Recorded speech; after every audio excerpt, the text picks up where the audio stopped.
The Devourers arrived 3 weeks later, emerging from the dark space between galaxies like a plague of living darkness. Their ships were massive beyond imagination, each one larger than a solar system, powered by the consumed energy of 1 trillion dead civilizations. Sarah stood on the command deck of the newly awakened precursor flagship, Eternal Dawn, watching the enemy fleet approach through sensors that could perceive across dimensions. The ship itself was alive, its biocrystal hull responding to her thoughts and emotions. Around her, representatives from every major species in the galaxy worked together. Their minds enhanced by precursor technology, their abilities amplified beyond their original limits. Queen Vexithara stood beside her, no longer an enemy, but an ally and friend. The Zephyrian's crystal form had been enhanced by proximity to awakened technology, making her stronger and more resilient than ever before. "Their fleet is larger than our historical record suggested," the Queen observed, her voice steady despite the magnitude of what they faced. "They've grown more powerful since they last fought the precursors." "So have we," Sarah replied calmly. Through the quantum consciousness network, she could feel every awakened human across the galaxy. Millions of minds working in perfect harmony, their combined intelligence creating strategies and solutions that no single species could have developed alone.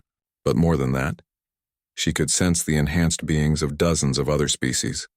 Zephyrians with crystalline clarity of thought, Kraxan warriors whose strength had been multiplied tenfold, ethereal navigators who could now see through the fabric of space-time itself. Dr. Webb, now serving as the galaxy's chief science coordinator, reported from his station. "The defensive grid is fully operational. Every star system has active protection. Every inhabited world has awakened its dormant precursor installations.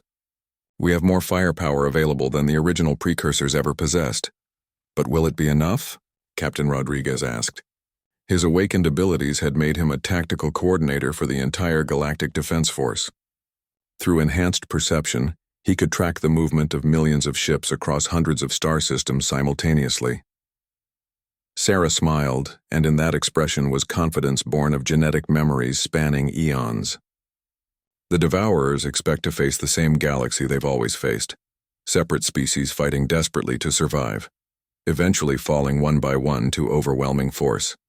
They've never encountered a unified galactic consciousness. The first wave of Devourer ships reached the outer defensive perimeter. These were the Scouts, creatures the size of moons that existed to probe enemy defenses and report back to the main fleet.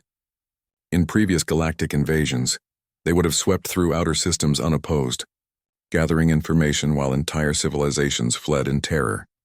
Instead, they met a coordinated response that defied their understanding of how organic life functioned. The moment the first Devourer ship entered the galaxy, every defensive installation in 100 light-year radius fired simultaneously.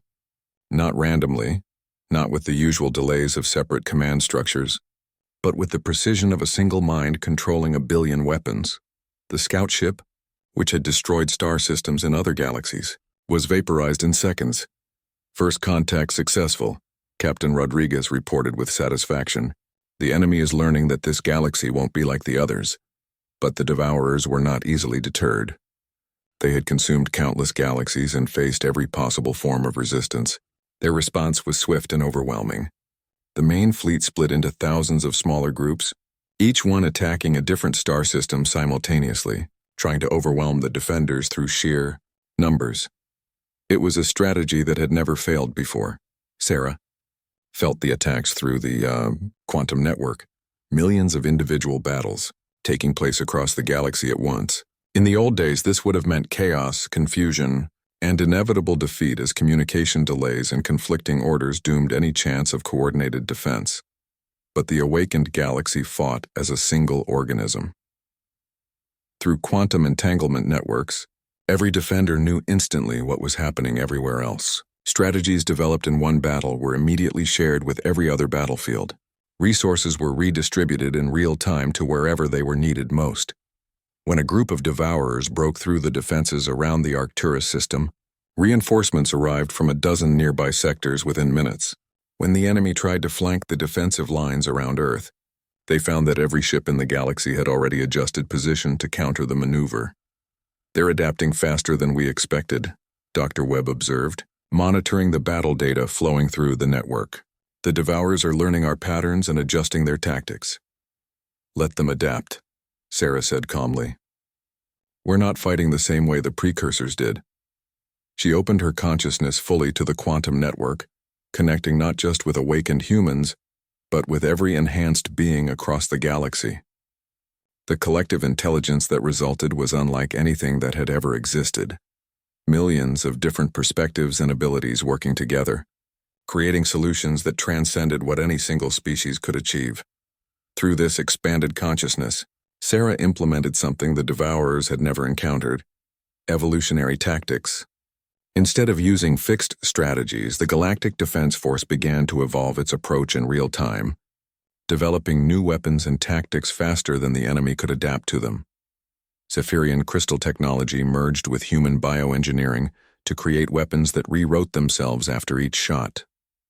Kraxon warrior instincts combined with ethereal space-time manipulation to develop fighting techniques that existed in multiple dimensions simultaneously. Every species contributed their unique abilities to a whole that was greater than the sum of its parts. The tide of battle began to turn. Impossible, came a transmission from one of the Devourer command ships. Their communication was in a language that predated most galactic civilizations, but the quantum network translated it instantly. These organisms are not following established patterns. They are evolving their resistance faster than we can overcome it. Sarah smiled grimly. That's because we're not just fighting back. We're growing stronger with every battle. The quantum consciousness network was learning from every encounter with the Devourers, absorbing and adapting their technology, understanding their weaknesses, developing countermeasures that the enemy couldn't predict because they had never been used before. Queen Vexthera monitored the overall strategic situation. The enemy is beginning to retreat from several sectors. Their advance has not just been stopped, it's being reversed. But Sarah knew the real test was still coming. Through captured Devourer communications, she had learned about their ultimate weapon, a galaxy-consuming entity they called the Great Hunger. It was not a ship or a weapon in any conventional sense, but a living void that could devour the life energy of entire star systems. They're bringing their planet killer, she announced to the command crew. The Great Hunger. It's how they finished off the precursor's home galaxy. Dr. Webb's readings confirmed her fears. Massive energy distortion approaching from galactic north. It's the size of a small nebula. And it's alive.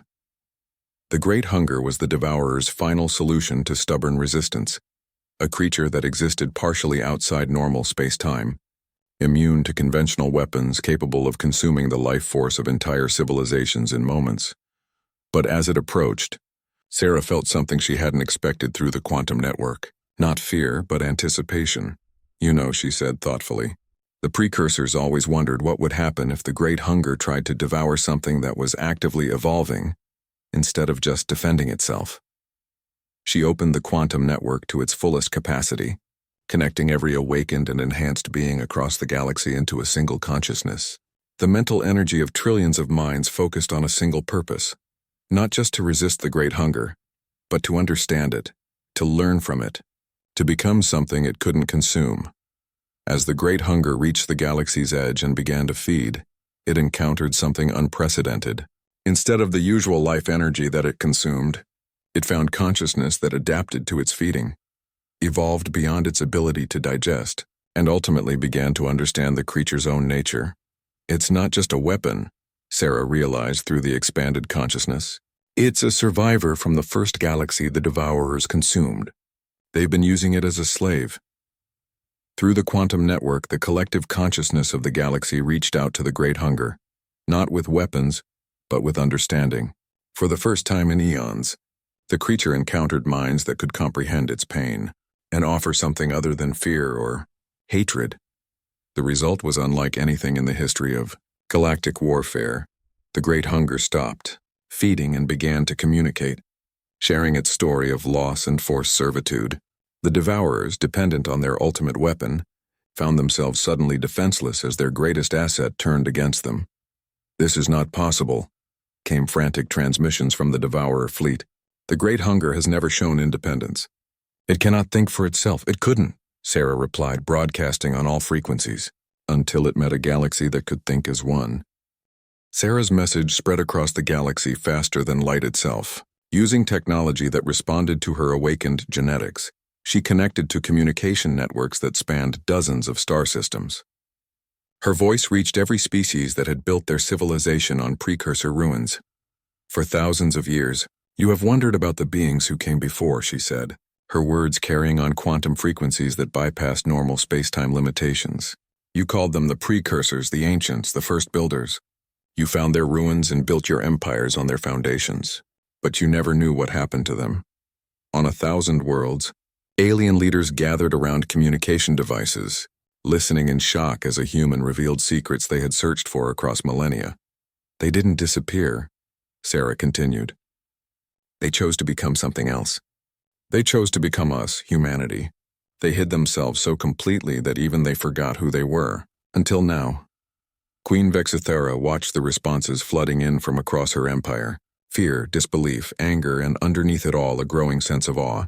The greatest mystery in galactic history was being solved by a species they had considered primitive. Dr. Webb monitored the awakening effects spreading throughout human space. Sarah, the energy signatures are incredible. Every human settlement is reporting impossible events. People are healing from terminal illnesses. Engineers are understanding alien technology just by touching it. Children are demonstrating abilities that shouldn't be possible. Captain Rodriguez was experiencing his own transformation. His awareness expanded beyond his physical body, allowing him to sense the quantum fields that connected all matter. I can feel them, he said in wonder. Every awakening human across the galaxy. We're all connected somehow. It's the quantum consciousness network, Sarah explained, accessing more genetic memories. The precursors built it to link their minds across vast distances. It's been dormant in human DNA, but now it's reactivating. Through this network, Sarah could sense the awakening happening everywhere.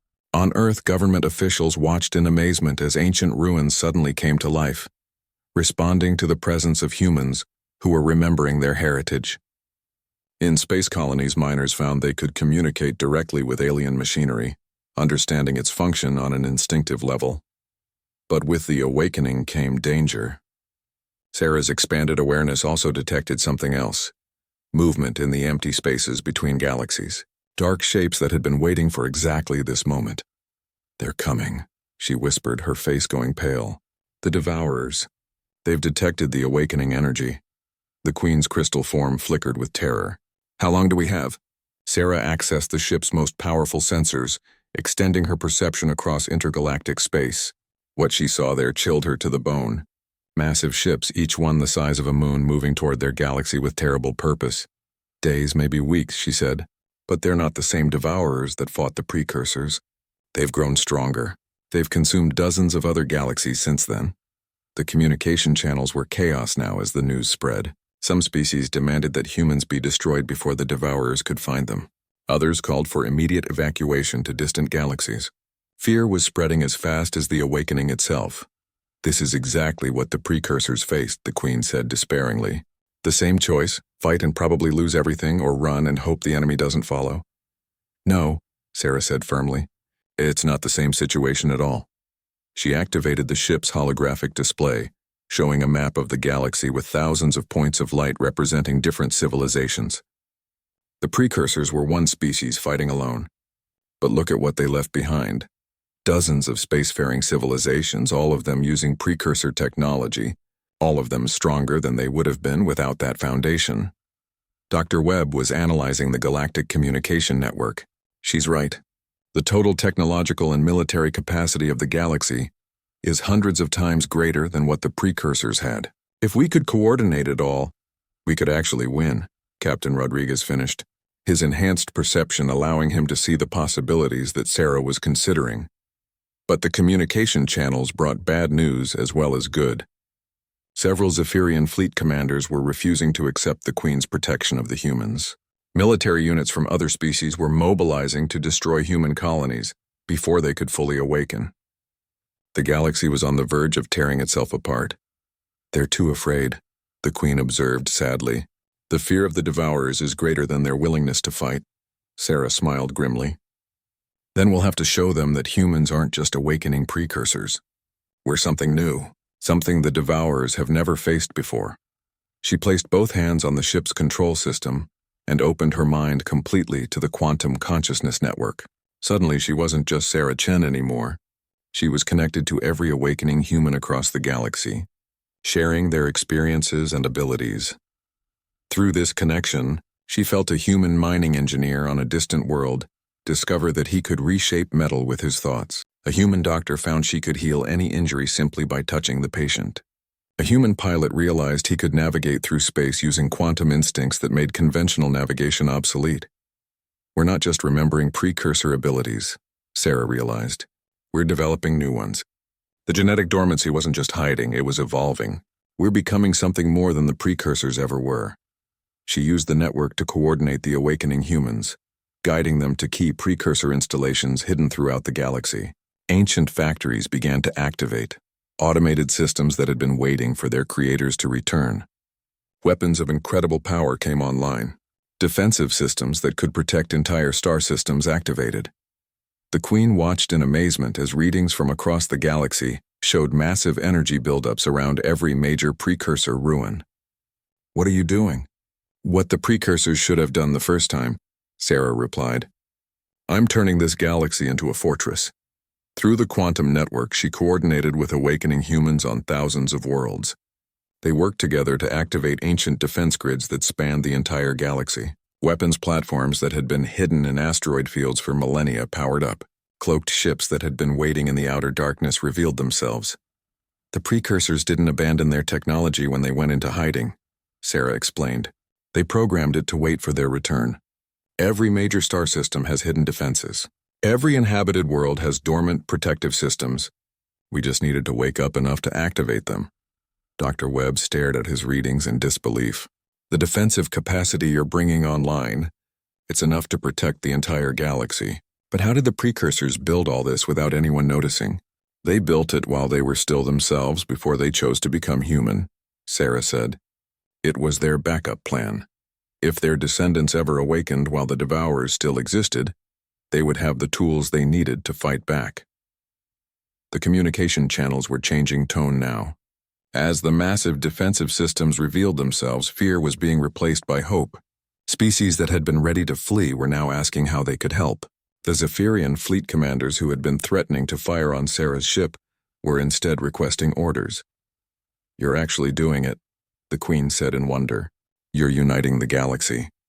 "Not just uniting it," Sarah corrected. "I'm awakening it." Every species that uses precursor technology has dormant genetic sequences from contact with that technology. They can't awaken like humans can, but they can be enhanced.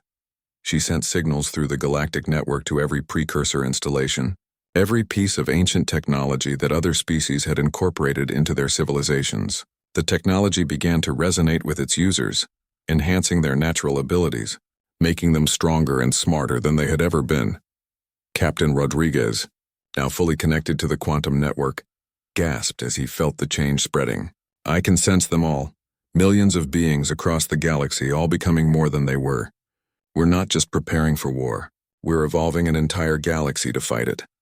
Sarah nodded, her eyes now blazing with power that made the sun seem dim. The Devourers consume civilizations by overwhelming them with superior force.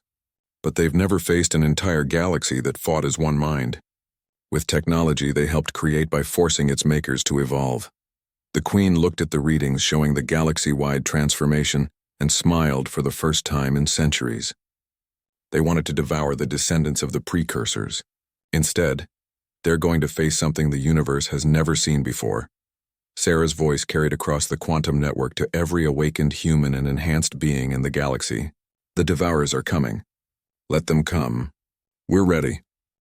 Commander Sarah Chen stood in the bright white hallway of the alien ship. Her hands were sweaty inside her spacesuit gloves. This was the biggest day in human history. She was about to meet aliens for the first time. The ship was huge and beautiful. Everything was made of what looked like crystal that glowed with soft blue light. The walls seemed alive, pulsing gently like a heartbeat. Sarah had never seen anything like it. "Stay calm, everyone," she whispered to her team through her radio. "Remember, we're here to make friends." Behind her walked Dr. Marcus Webb, her science officer. He was excited but nervous. Next to him was Captain Rodriguez, head of security. He kept his hand near his weapon just in case. They had been traveling through space for months to reach this place.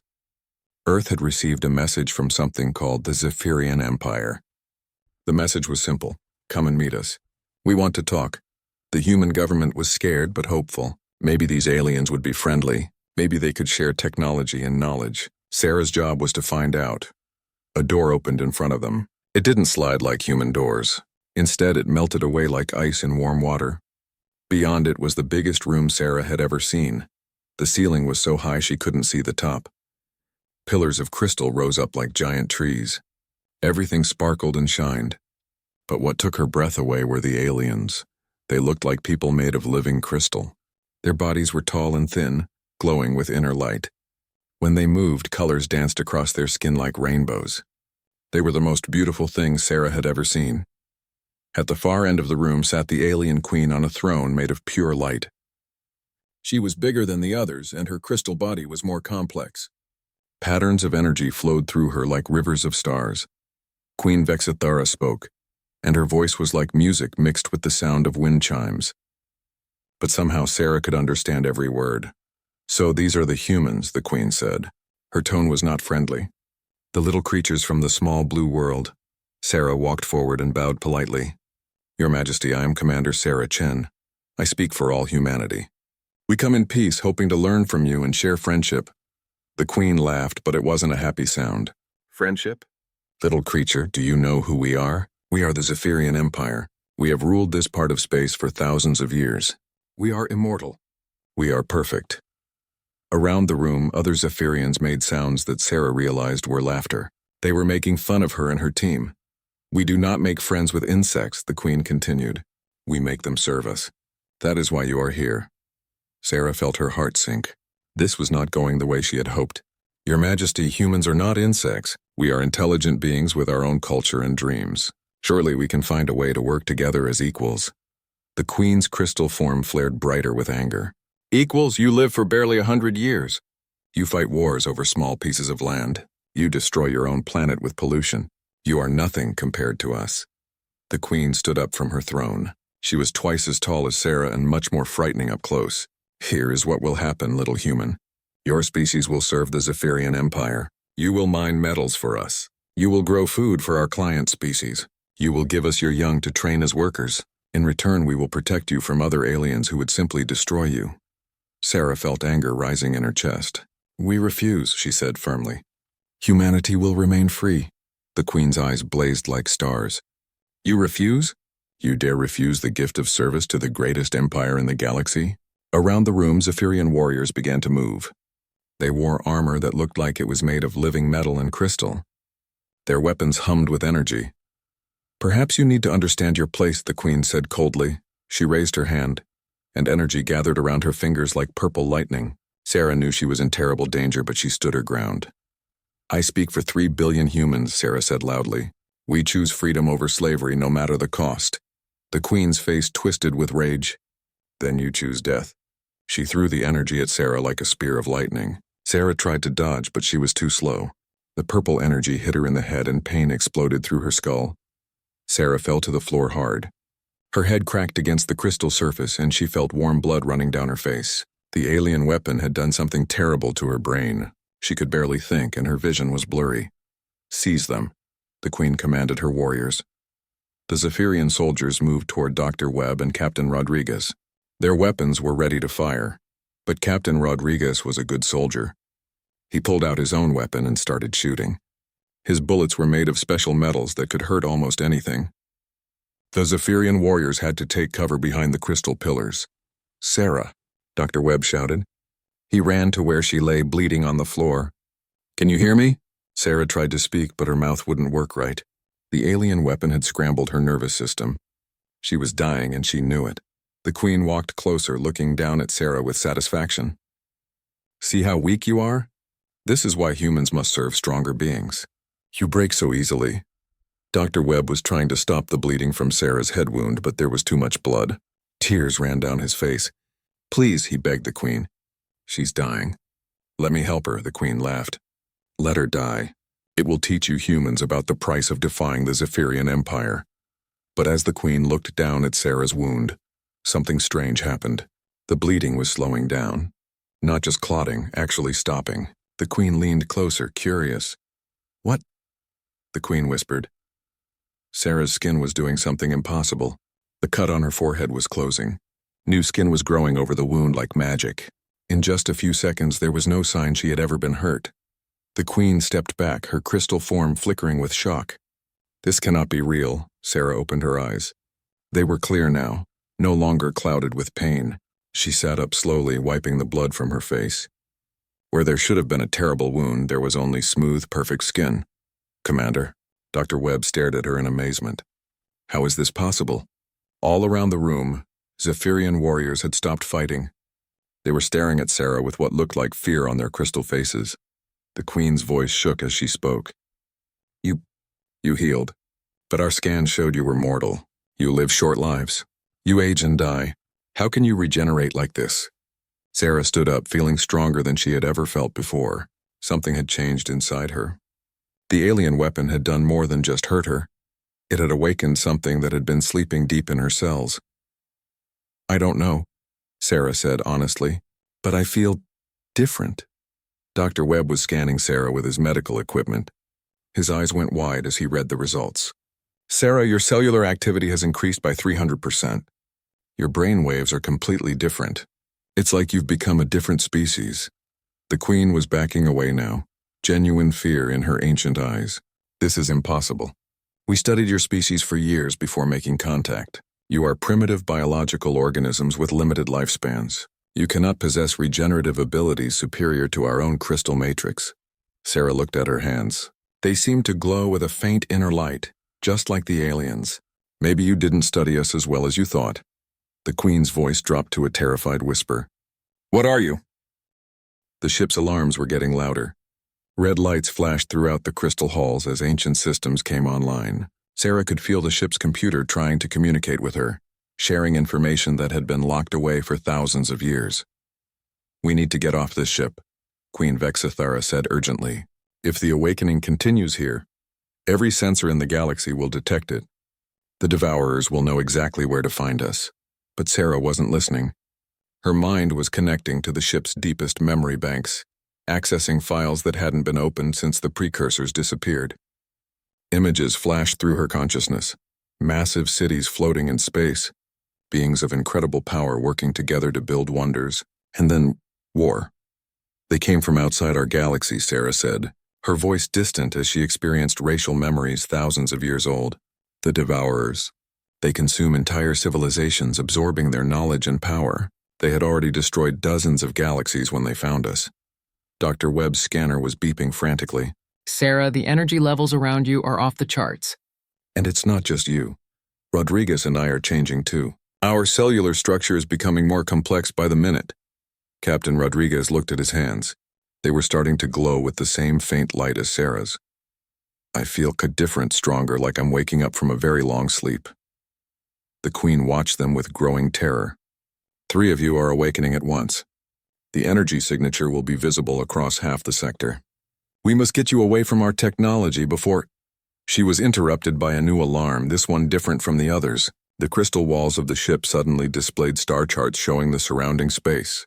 Dozens of red dots appeared on the map, moving toward their location at incredible speed. "What are those?" Dr. Webb asked. The Queen's crystal form went completely dim with fear. "Zephyrian fleet units. They're responding to the awakening signal. Every ship in the Empire is converging on our location." Sarah finally pulled her hand away from the control panel, breaking the connection. The flood of information stopped, but the memories remained. She now knew things about her species that no human had remembered for millennia. "They're not coming to help," she realized. "They're coming to stop us," the Queen nodded grimly. "The Empire has protocols for this situation. If precursor descendants were ever discovered awakening, they are to be destroyed immediately. The risk is too great." "Risk of what?" Captain Rodriguez demanded. "Of the Devourers finding us," the Queen said. "Your awakening creates energy patterns that can be detected across vast distances.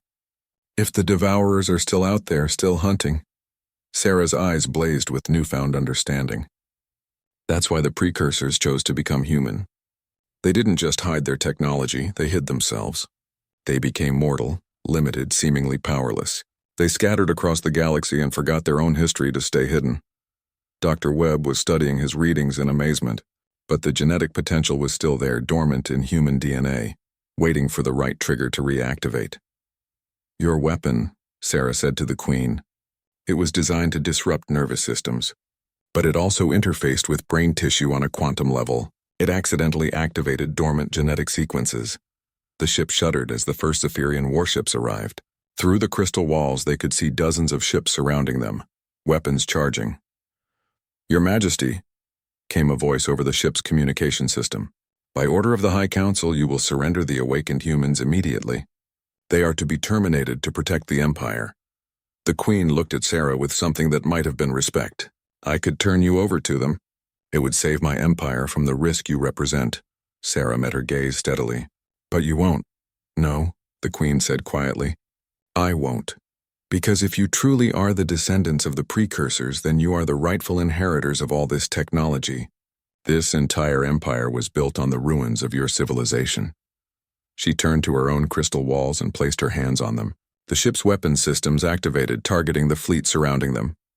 This is Queen Vex's Thera, she announced over the communication channel. I am placing these humans under royal protection.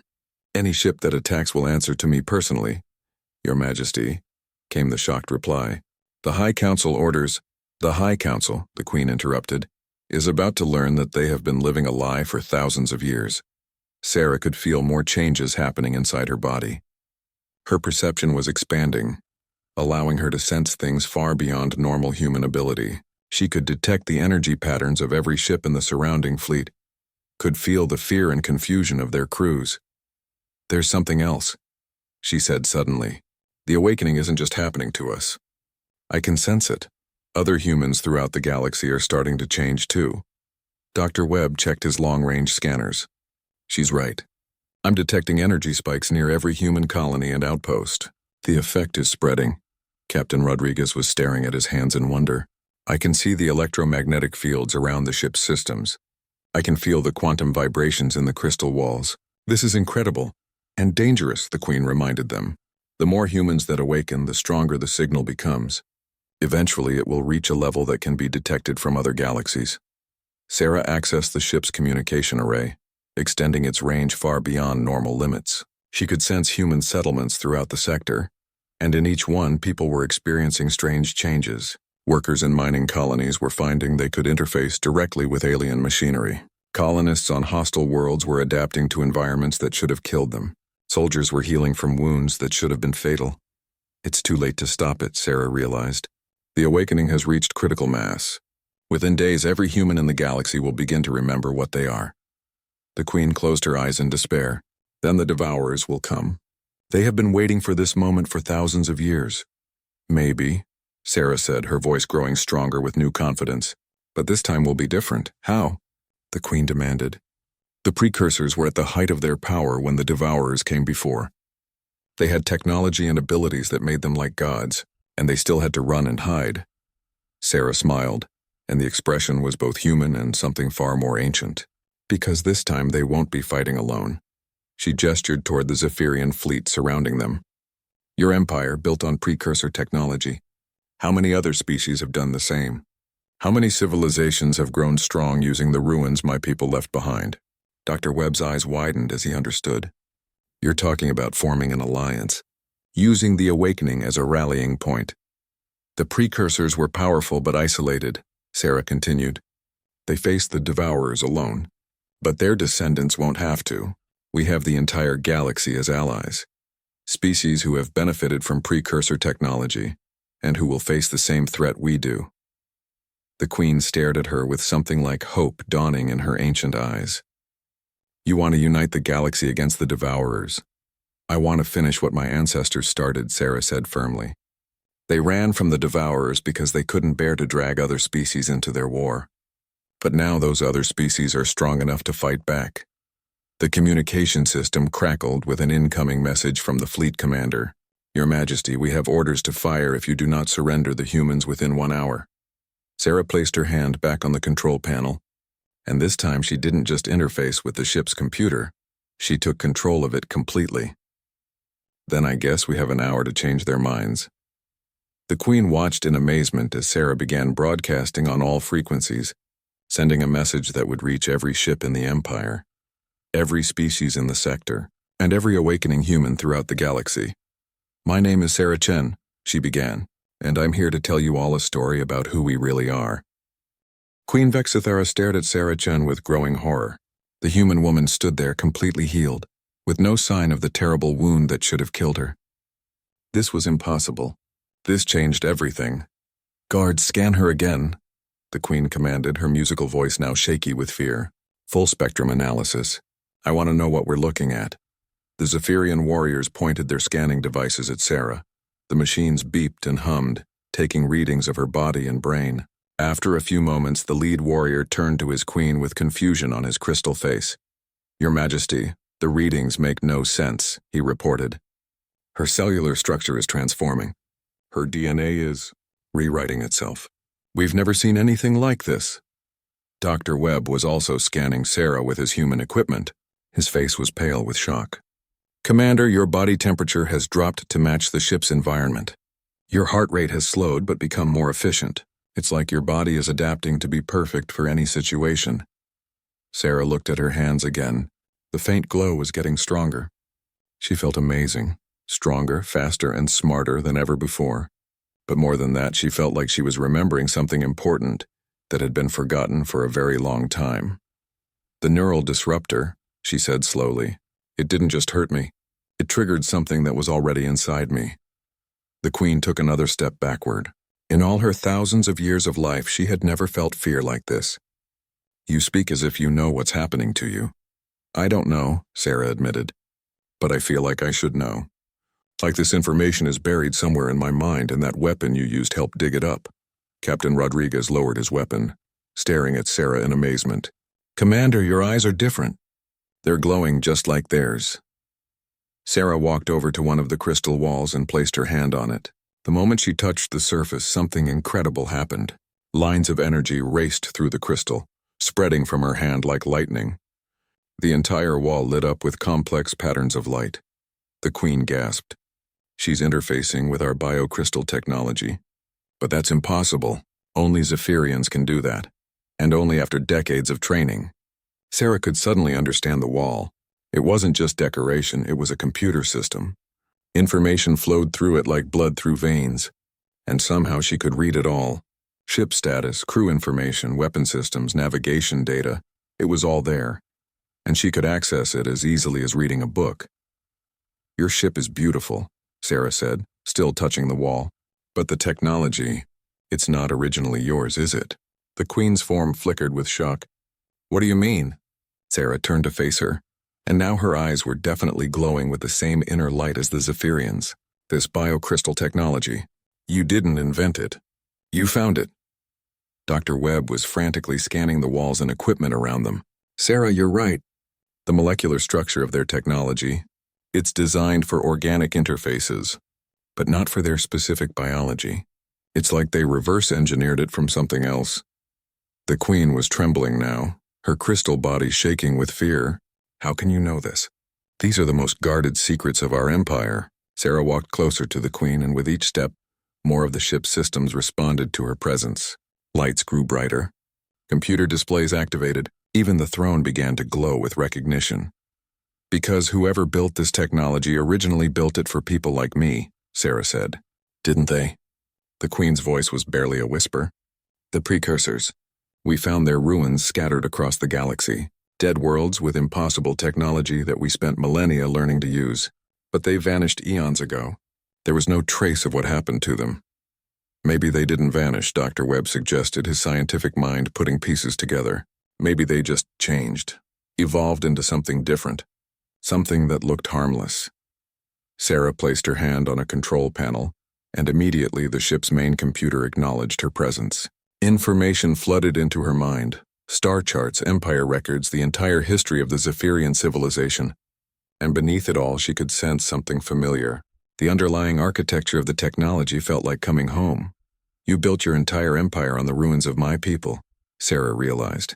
That's why your technology responds to me. That's why I can heal from wounds that should kill me. That's why I can interface with systems you need years to learn. The queen fell to her knees, her proud bearing completely gone. But the precursors were gods. They could reshape worlds with a thought.